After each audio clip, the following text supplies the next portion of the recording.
नाज़िन मक़सूद रिंद भरिसां ॻोठ ख़ान रिंद में सकाफ़ती ॾियारे जे हवाले सां गवर्नमेंट बॉयज़ प्राइमरी स्कूल 1 में प्रोग्राम मुनक़िद कयो वियो।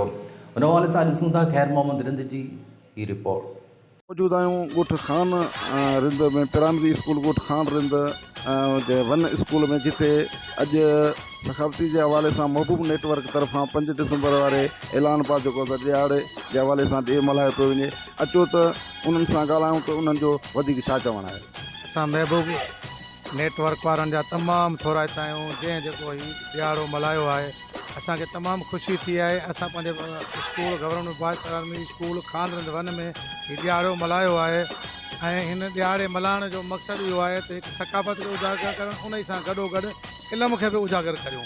असां तमामु थोराइता आहियूं महबूब नेटवर्क में। असां महबूब टीवी जा शुक्रगुज़ार आहियूं जंहिं असांखे इहो ॾियारो पंहिंजे ॾियारे ते रैली कढंदासीं, भरपूर ॾियारे मल्हाईंदासीं। महबूब टीवी जा असां शुक्रगुज़ार आहियूं ऐं हीउ ॾियारो भरपूर नमूने सां मल्हाईंदासीं।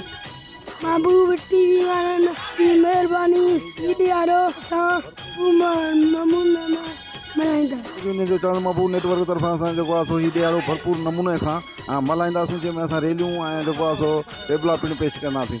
साथी रिपोर्ट सां गॾु ख़ैर मोहम्मद रिंद, मक़सूद रिंद।